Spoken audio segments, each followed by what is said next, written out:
ठीक है, तो दोनों जगह ये टॉपिक सर, है। वो जो आप थिंकर बता रहे थे, हाँ कौन से? सर वो बोल रहे थे ना आप 2 थिंकर करेंगे। हाँ हाँ, तो उनको कर देंगे। जैसे थोड़ा टॉपिक ये ले लेते हैं, क्योंकि लास्ट जो यूनिट है आपके उनसे थोड़ा सा कवर करने की कोशिश कर रहे हैं। छोटे छोटे टॉपिक हैं, और केवल मैं चर्चा कर दूंगा तो क्वेश्चन आपके क्या हो जाएंगे, सही हो जाएंगे। ठीक ठीक। तो जो चीज आप कभी सुने हो किसी से, चाहे हमसे सुने हो चाहे किसी से सुने हो, जब आप कुछ सुने होते हो ना तो क्वेश्चन पढ़ने में मजा आता है कि हाँ जी पढ़ा हुआ है, फिर उसको करने ले जाओगे। तो छोटे छोटे टॉपिक करके 4-5 दिन में छोटे छोटे टॉपिक क्लियर करते हैं, जिससे थोड़ा सा दिखे कि हाँ हमारा सिलेबस कवर हो गया। ठीक है, फिर उसके बाद थिंकर पे आ जाएंगे। थिंकर, क्योंकि थिंकर जब आएगा तो पूरा थिंकर 2 दिन, एक थिंकर को 1 दिन में समाप्त करना अच्छा भी नहीं लगता है। बेचारे की नॉलेज की रिस्पेक्ट भी तो देनी पड़ेगी। कितने साल लगाए होंगे बता पीएचडी करने में उसने। हम 1 घंटे में बेचारे को समझ 10 मिनट के अंदर समेट देते हैं, हम लोग डेरेडा को 15 मिनट में समेट दिए हैं, फूको को 1 घंटे में। तो प्रॉब्लम तो यहाँ, मेरी वीडियो आ रही है क्या? नहीं हाँ आ गई। हाँ, तो देखिए नहीं आ रही। आ रही आ रही आ रही। आवाज कट रही है पूरी तरह से।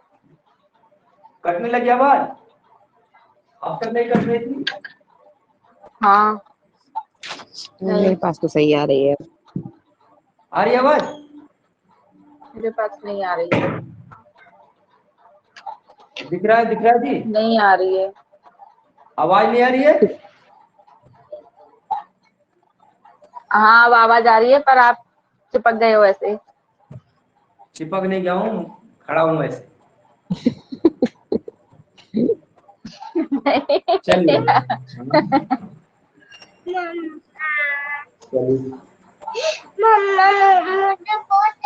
कोई सिंगल कलेक्टर तो नहीं है, कोई कलेक्टर तो नहीं। देखिए, तो सांप्रदायिकता है, और दूसरा टॉपिक जो है वो है धर्मनिरपेक्षता।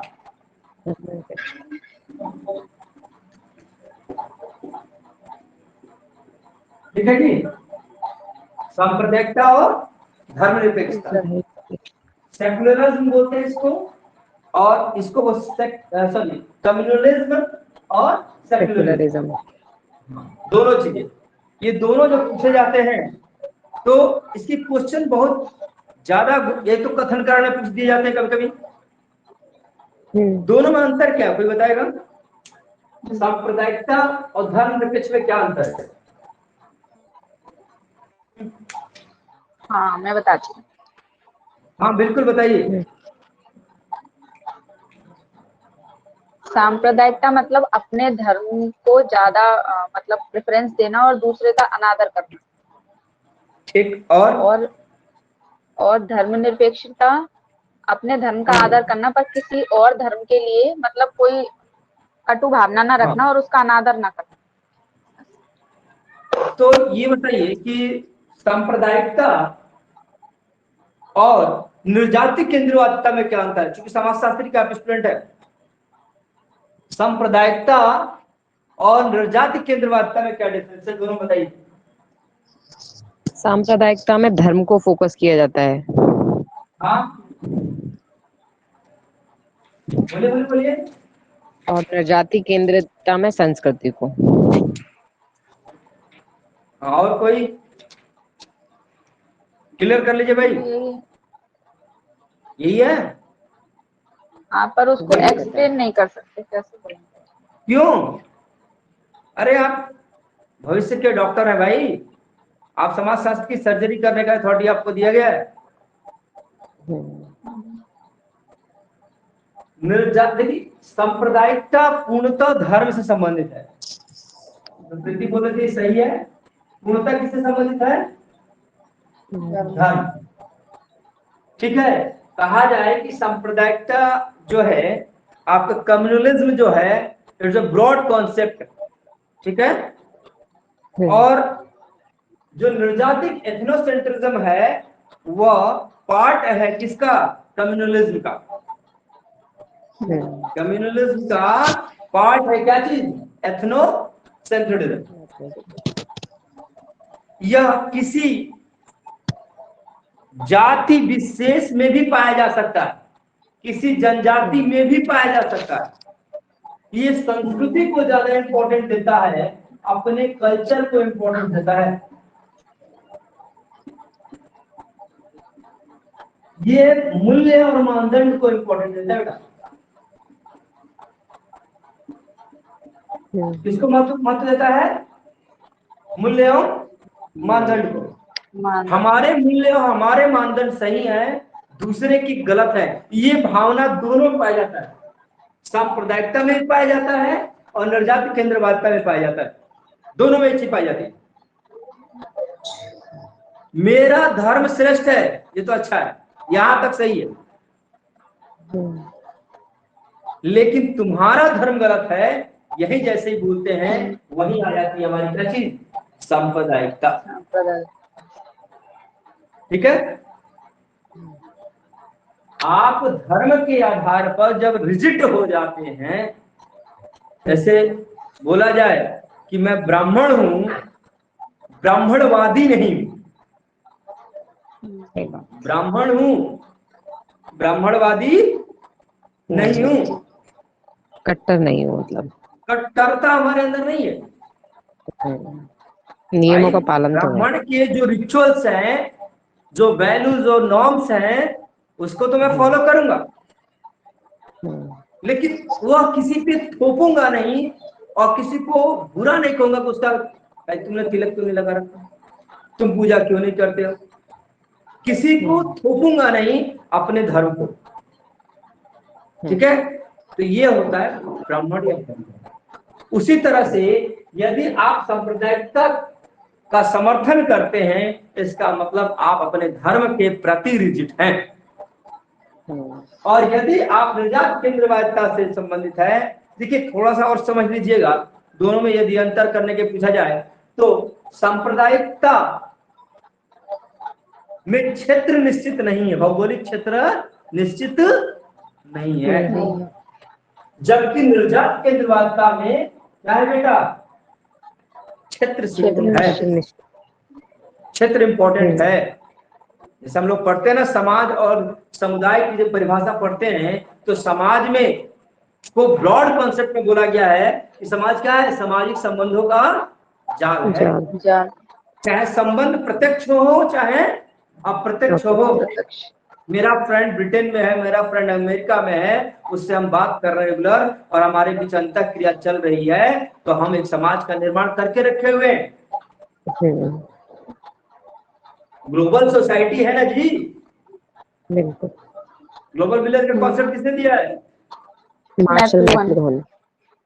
हाँ, गुड, रटे रहिए। तो बोल रहा है कि सांप्रदायिकता कहीं भी हो सकती है, निश्चित नहीं है। जिस तरह समाज का विस्तृत एरिया है, लेकिन जैसे ही हम समुदाय बोलते हैं, कम्युनिटी की बात बोलते हैं, क्या बोलते हैं? निश्चित भौगोलिक क्षेत्र।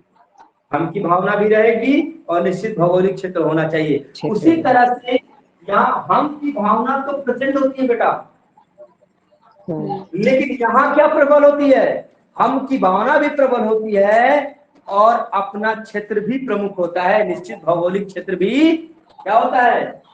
वो अपने क्षेत्र में आने देना नहीं चाहते कि आकर के हमारी संस्कृति क्या कर देगा? डिस्टर्ब कर देगा। तो ना हम अपनी संस्कृति से बाहर जाएंगे और ना किसी को संस्कृति के अंदर आएंगे। किसने बोला बंद व्यवस्था है जाति? भाई भैया, तो ये नरजाति पद्धति शास्त्र हो गया ना? हाँ, नरजाति पद्धति शास्त्र क्यों बता रहा हूँ? एथनोसेंट्रिज्म को डिफाइन कर रहा हूँ भाई। हम की भावना दोनों में होगी, भावना प्रबल है और निश्चित भौगोलिक क्षेत्र। यदि मूल मानदंड का क्या बताया? क्या बेटा? मूल मानदंड का क्या बताया था? नरजाति पद्धति शास्त्र। मैंने बोला था बंद व्यवस्था, पूछा था मैंने आपको, जाति की बंद व्यवस्था किसने कहा है? बंद व्यवस्था तो उन्होंने कहा है। किसने? किसने कहा? मैकावरन पेज। बहुत बढ़िया, एग्जाम सर पे है, और ये मजूमदार उनमें और से फिर है, बुर्रे और मजूमदार, मजूमदार। इनमें से एक है। और पक्का नहीं याद आ रहा। प्रीति, हाँ मैं कर- क्यों? इसके हमें मजूमदार की पता जगह है। बचाकर के रख ले, मैं मजूमदार है भाई, रखे तो कुछ चाहिए तो फिक्स रखिए। हाँ, हाँ तो सब, अब जैसे मैं बता रहा था कि यदि मैं क्वेश्चन बनाता हूं तो मैं यही बोल दूंगा कि सांप्रदायिकता का लक्षण सर्वाधिक किसमें दिखाई देता है? ऑप्शन दे देंगे, समिति, समुदाय और समाज। बताइए।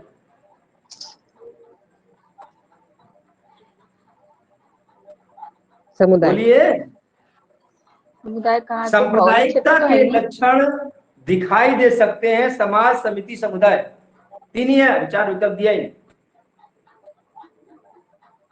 फिर तो समुदाय लगा देंगे। क्यों समुदाय लगा देंगे? पर हम की इसमें भावना निश्चित तो है, भौगोलिक क्षेत्र तो है नहीं। हाँ, बिल्कुल, हम की भावना तो है, लेकिन निश्चित भौगोलिक क्षेत्र नहीं है, नहीं तो है। समाज लगा देंगे।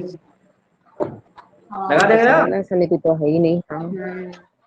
और जैसे ही मैं बोलूंगा निर्जात केंद्रवादिता किसका लक्षण है, तो ये प्योर किसका है? समुदाय। समुदायवाद का लक्षण, समुदाय का। समुदाय का लक्षण है भाई। हम्म। आगे समझे? हम्म। तो समुदाय जो है, समुदाय में हम की भावना भी होगी, निश्चित भौगोलिक क्षेत्र भी होगा ना? तो अब आ जाते हैं, मेरे दोनों क्लियर हो गया। सांप्रदायिकता बोलते हैं जिसमें पूर्ण धर्म आधारित होता है, और निर्जात केंद्रवादिता होती है जिसमें संस्कृति होती है, मूल्य मानदंड पर आधारित होता है। क्लियर है? भावना तो दोनों में है, हाँ भाई, हम की भावना दोनों में रहेगी, बस भौगोलिक क्षेत्र का फर्क है। बस भौगोलिक क्षेत्र के न होने के कारण हम निर्जात केंद्रवादिता को क्या कर ले रहे हैं, अलग कर दे रहे हैं। ठीक, आगे समझे? आ गया। अब भारतीय परिप्रेक्ष्य में देखिए, थोड़ा सा एक डेफिनेशन लिख लीजिए स्मिथ की है सांप्रदायिकता की। सांप्रदायिकता की डेफिनेशन लिख लीजिए बेटा। देखिए, एक सांप्रदायिक व्यक्ति या व्यक्ति समूह, एक सांप्रदायिक व्यक्ति या व्यक्ति समूह, एक सांप्रदायिक व्यक्ति या व्यक्ति समूह वह है, और लिख लीजिए, फिर समझा दे रहा हूं, जो प्रत्येक धार्मिक अथवा भाषाई इकाई को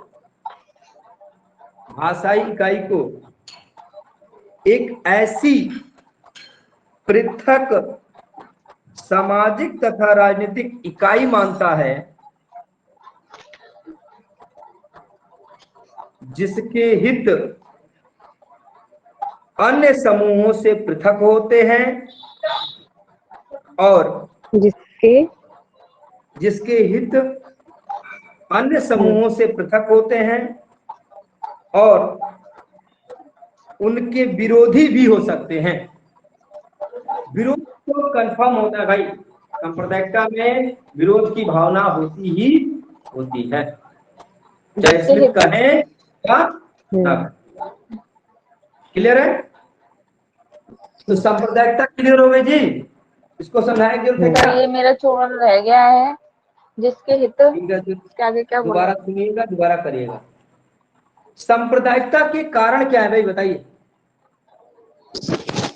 नहीं, इसके कारण क्या है? अभी धर्मनिरपेक्षता बात आ रहा है,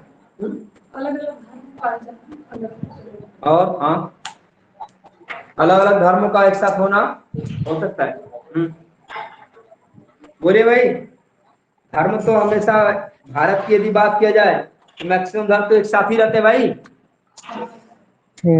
बोलिए बोलिए। वैचारिक मतभेद। हाँ सही, बिल्कुल बिल्कुल सही है। सबसे मोस्ट इम्पोर्टेंट है वैचारिक मतभेद।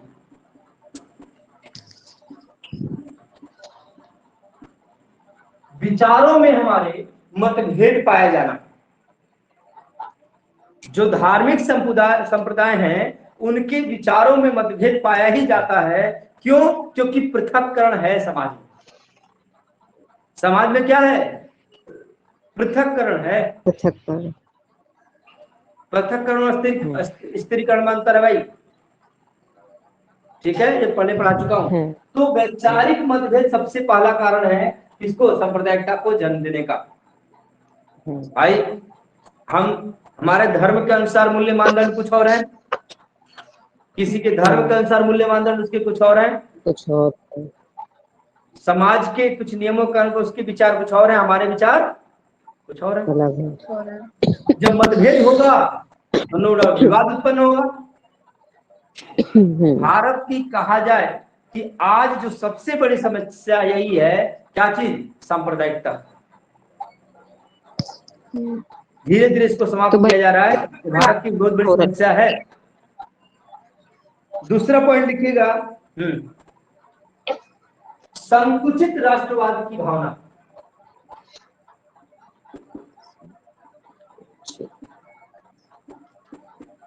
राष्ट्रवाद की जो भावना है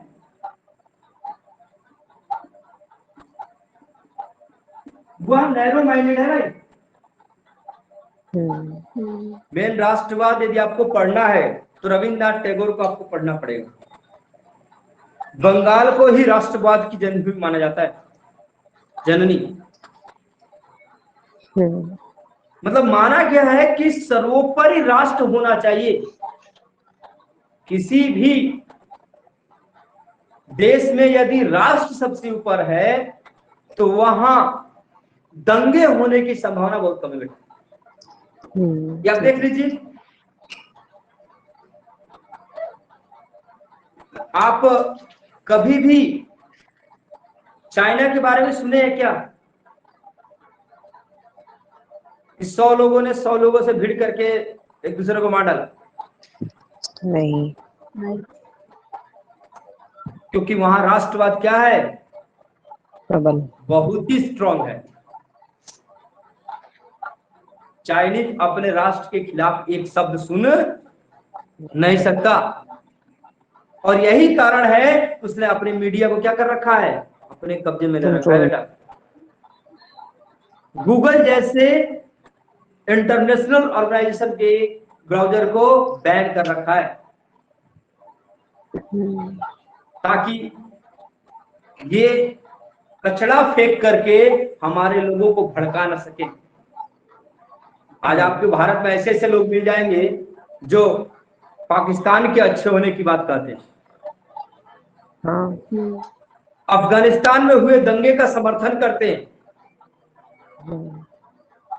लेकिन फ्रीडम सही है, लेकिन जहां फ्रीडम राष्ट्रवाद से ऊपर आ जाए वो फ्रीडम सही नहीं है। आप आंतरिक मामलों पर बात करिए। हमारे पुराने गांव में आप देखे होंगे कि भारत के जो ग्रामीण क्षेत्र था पहले, उसकी एक खासियत होती थी। देखा है, जैसा अभी भी कुछ कई जगह देखने को मिलता है, सभी बच्चे ग्रामीण क्षेत्र से जुड़े हुए हैं।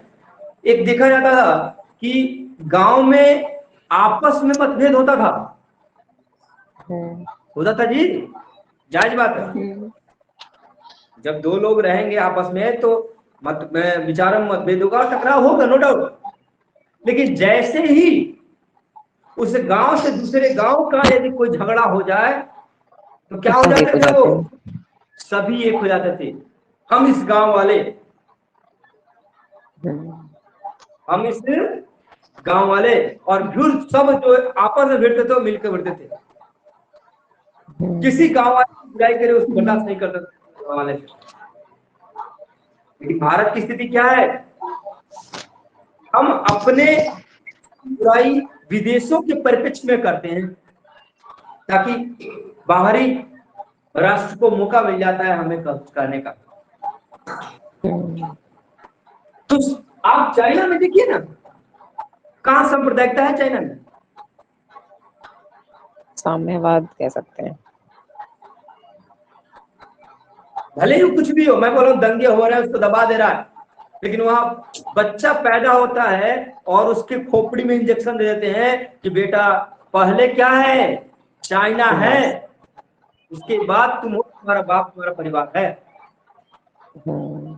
वो चाहे मूल्य और मानदंडों के रूप में सीख ले, चाहे शक्ति से सीख ले, उसको सीखना ही सीखना है।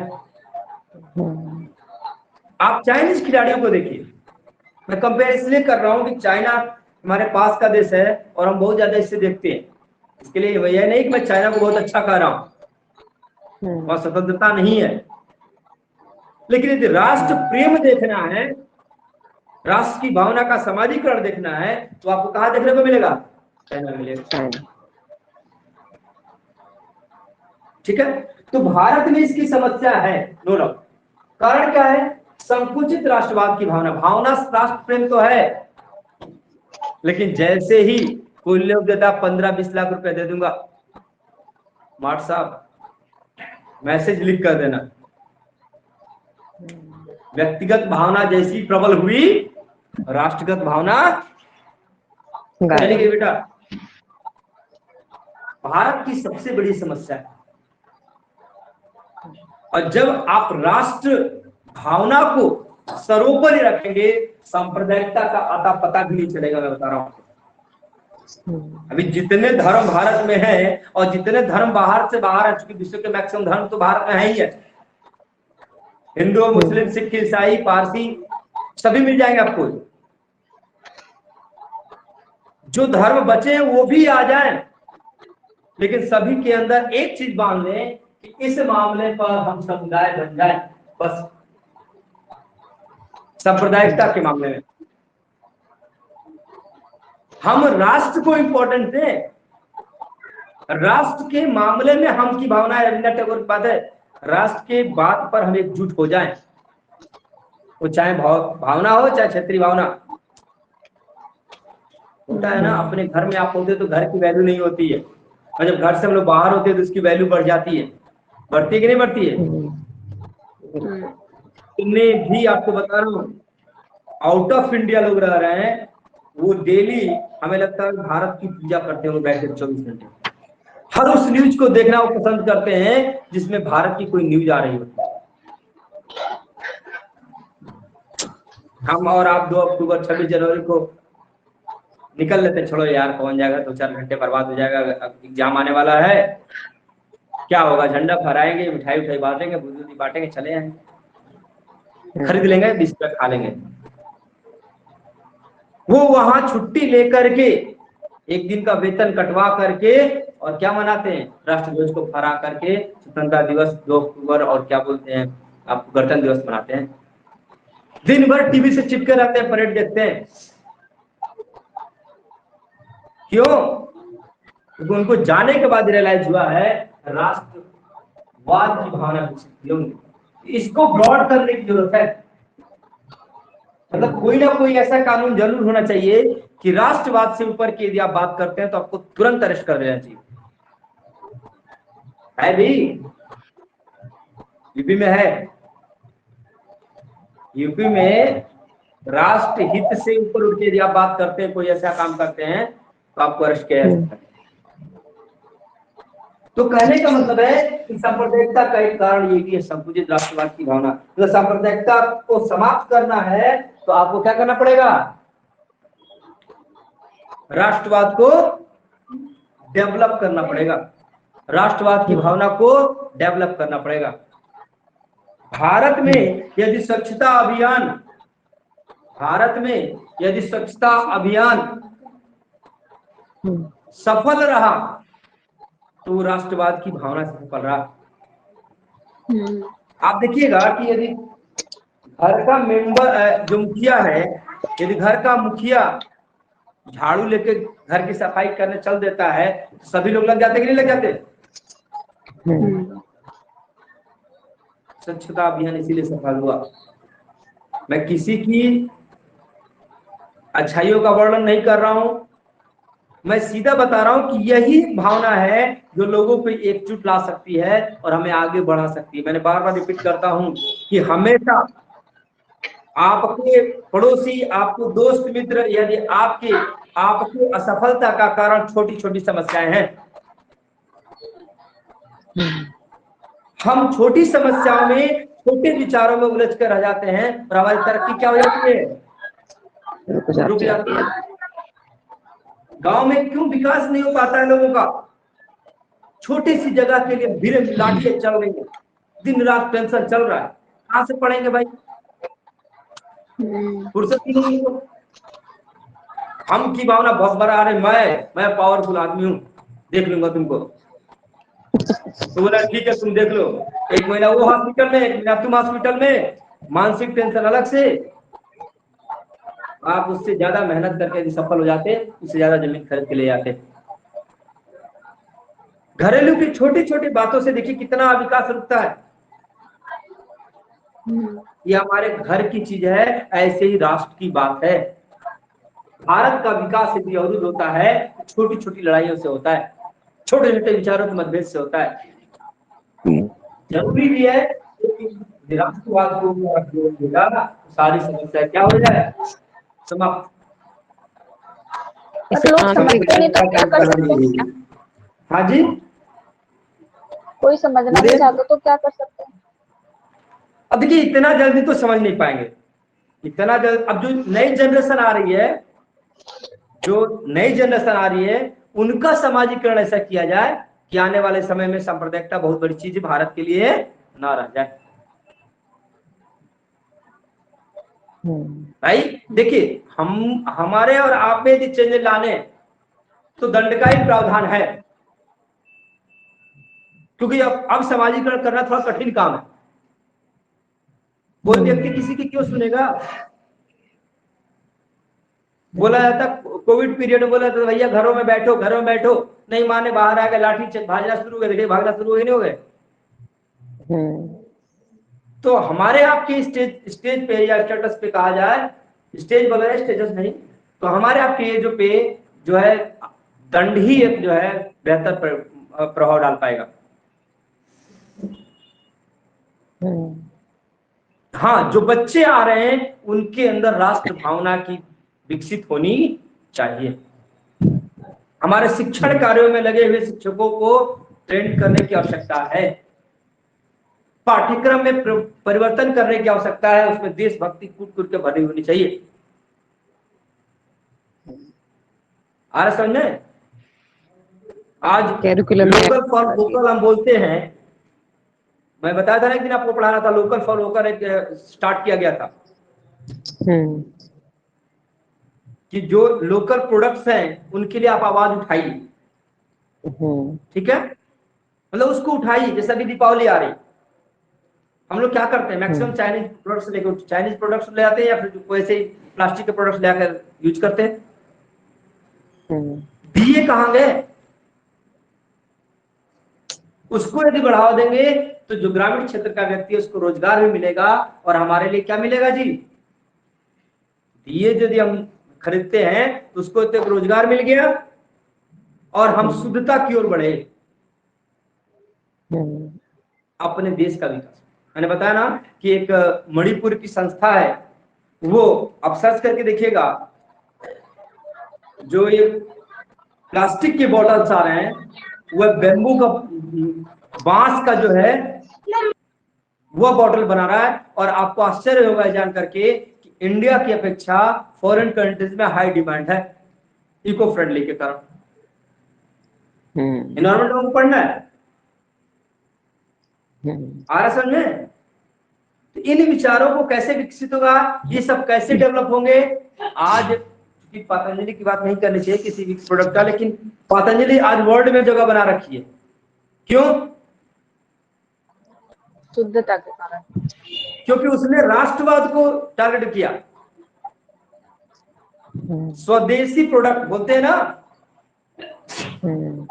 और भारतीय जनता ने उसको हाथों हाथ लिया, मेरे देश का बना हुआ है, मेरे देश में कोई ऐसा पैदा हुआ जो सारे प्रोडक्ट एक जगह बना सकता है, और जिसमें आयुर्वेद घुसा हुआ है। हमारे देश के लोगों ने हाथों हाथ उठाया, विश्व के लोग उसको उठाए, है कि नहीं? तो ये राष्ट्रवाद की भावना ही है जो हमको ऊपर की ओर ले जा सकती है। राष्ट्रवाद की भावना संकुचित होगी, नीचे की ओर ले जाएगी। सांप्रदायिकता ही नहीं, प्रत्येक चीज जो है हम पर हावी हो जाएगा, और हमारा विकास अवरुद्ध हो जाएगा। चलिए आगे बढ़ते हैं। एक आपसी द्वेष है, जैसे वैचारिक मतभेद है, उसी तरह एक आपसी द्वेष क्या है भाई, बताएंगे कोई? क्या आपसी आपसी द्वेष, द्वेष? घृणा, ईर्ष्या बोल सकते हैं। हाँ मैं बताती हूँ। हाँ बोलिए। जैसे जो ज्यादा वो होते हैं ना, जैसे कोई पंडित ब्राह्मण, वैसे तो आज बचे नहीं है आजकल ऐसे, लेकिन जो मुस्लिम्स हाँ। होते हैं वो मांसाहार का सेवन करते हैं, ये भी अच्छा। हाँ। उनसे द्वेष कर लेते हैं कुछ। क्या है? आप जातिवाद तक जा रहे हैं, ठीक है, जातिवाद है, थोड़ा सा ब्रॉड उठिए। दो धर्मों के बीच में आपसी द्वेष पाया जाता है। जैसे मैं बता रहा था कि हम लोग क्या करते हैं, हिंदू वर्ग मुसलमानों पे आरोप लगाता है इस्लाम पे कि यार ये तो पश्चिम की ओर, हमारे उल्टा चलते हैं, पश्चिम की ओर तो मुंह करके क्या करते हैं, नमाज पढ़ते हैं। हम देवताओं क्या करते हैं, पूरब की ओर प्रणाम करते हैं, ये पश्चिम की ओर चलते हैं, उल्टा चलते हैं। कभी जानने की कोशिश किया क्यों उल्टा करते हैं? पढ़ना है भाई इस्लाम, बताइए समाजशास्त्रियों, उधर वो बोलिए भाई। उनका मक्का मदीना होगा, वो इसलिए ऐसे करते हो। हाँ, भारत में जो मुस्लिम धर्म के अनुयायी रहते हैं, इस्लाम वाले हैं, भारत से पश्चिम की ओर, ज्योग्राफी आपको पढ़ाया हुआ बताया था मैं दिखा करके, पश्चिम की ओर ही मक्का और मदीना दोनों हैं। इसीलिए वो पश्चिम की ओर मुंह करके क्या करते हैं, मोहम्मद साहब वहीं तो पैदा हुए थे, मक्का में पैदा हुए, मदीना में, हाँ जी। तो वो पश्चिम की ओर मुंह कर करते हैं, दूसरे देश में जाएंगे उधर दूसरे की ओर करेंगे। हम लोग हर चीज को सोलर पावर से जोड़ के देखते हैं, सूर्य के पावर से जोड़ के देते हैं। सूर्योदय को हम लोग प्रेफरेंस देते हैं, तो हम लोग उसको तरफ करते हैं। बहुत सारे लॉजिक है बेटा, और यही हम झगड़ा कर रहे थे, यार मेरी तो, हमारे तो उल्टा काम करते हैं, और उनको लगता है कि हम लोग उल्टा कर रहे हैं। हम मूर्ति पूजा कर रहे हैं, गलत है, वो नहीं कर रहे हैं, गलत है। आगे समझ में? तो ये जो आपसी द्वेष है, यह भी सांप्रदायिकता को पैदा करता है।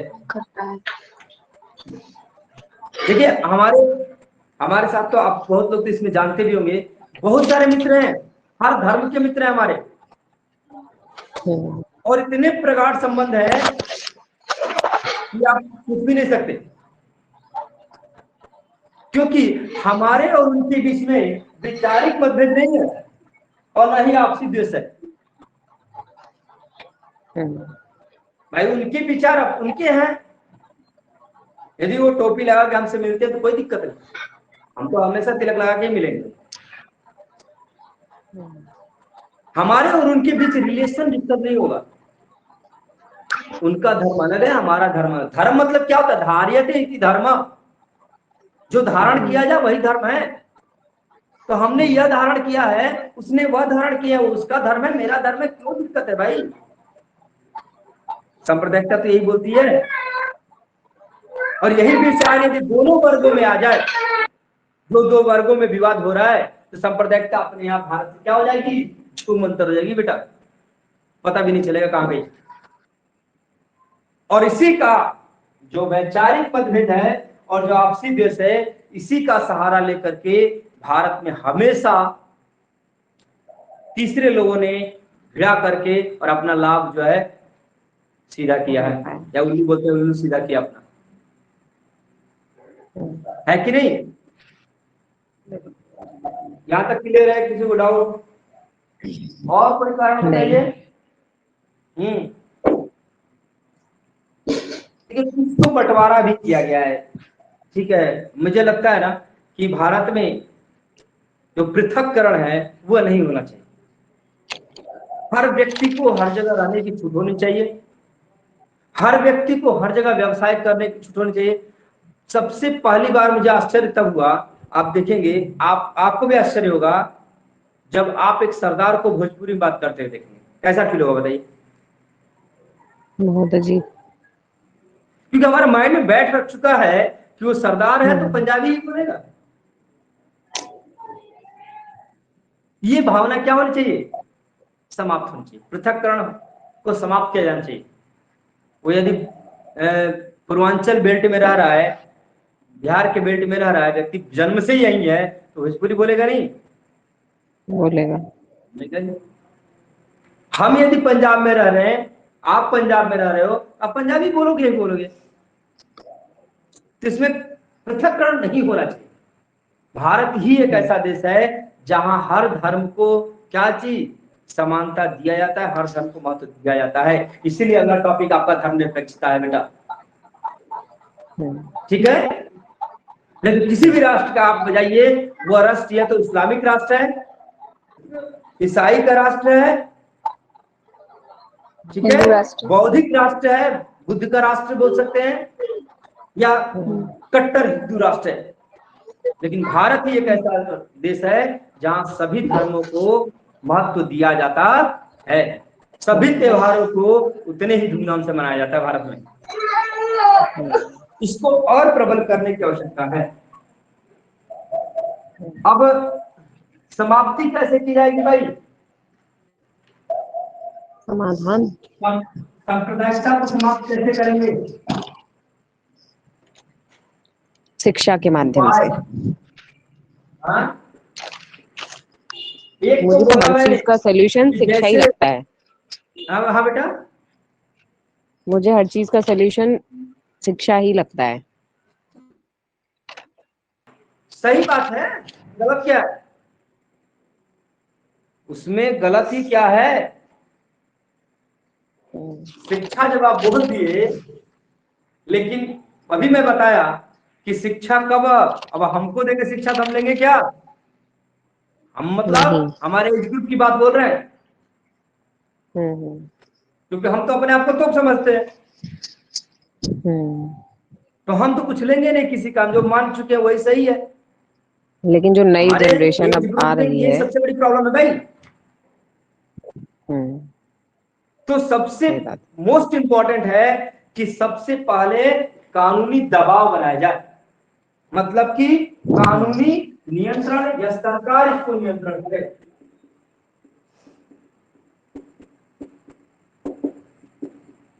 कानूनी नियंत्रण के द्वारा सबसे पहले एक ये उपाय है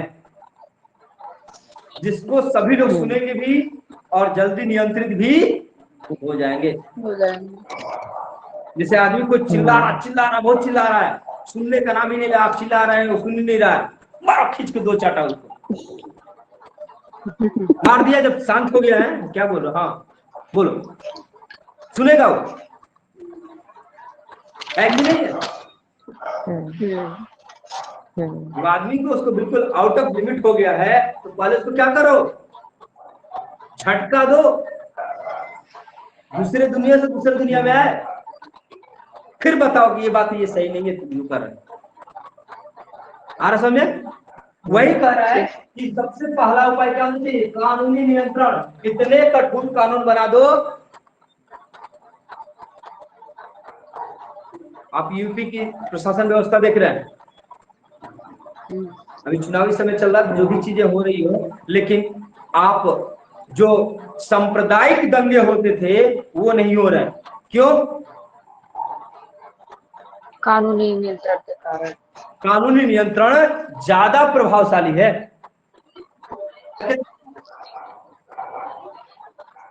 सरकारी चीजों को क्षति पहुंचा कर दिखाओ, है ना जी? तो कानून व्यवस्था सबसे पहले कुछ सालों तक टाइट रहेगी तो सांप्रदायिकता को आसानी से नियंत्रित किया जा सकता है। तो फर्स्ट उपाय तो यही है बेटा, और मेरे हिसाब से भी पहला यही उपाय होना चाहिए। मैंने तो सीधा वही एग्जांपल बताया, जो गुस्सा करता है या पागलपन वाला जहद करता है तो पहले 2 कायदे से तो बिल्कुल सीधा हो जाए तब समझाओ। ठीक। दूसरा आता है आध्यात्मिक मूल्यों की स्थापना करना, जो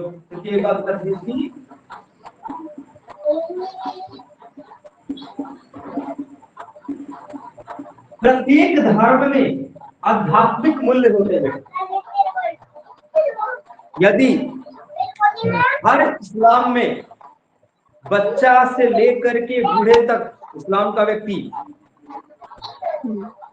इस्लाम को बढ़ा, नमाज पढ़े 5 टाइम का,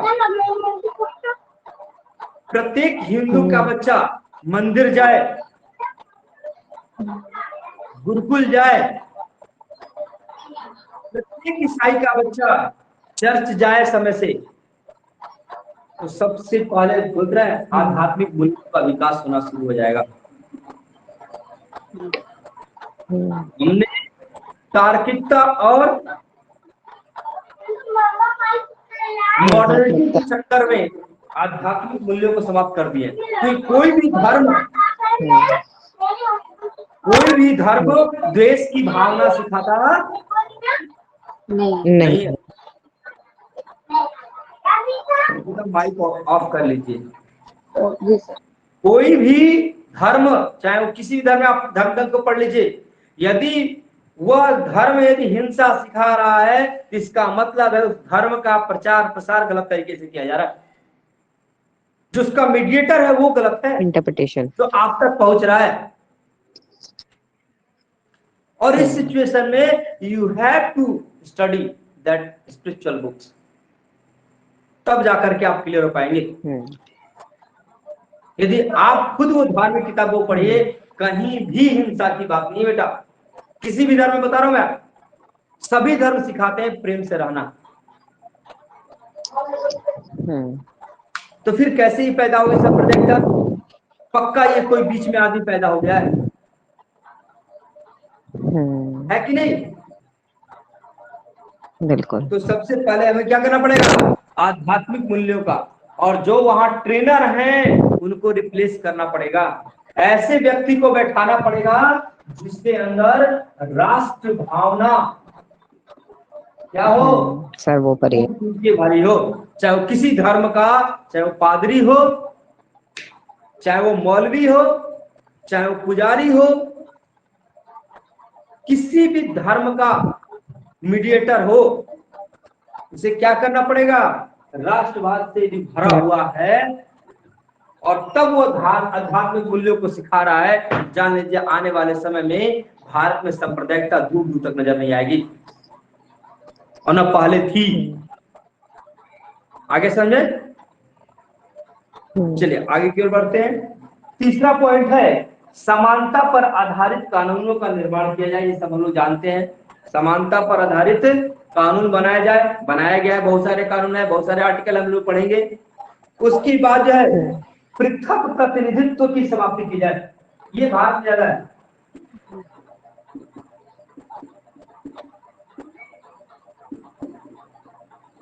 इसको समाप्त किया जाए भाई।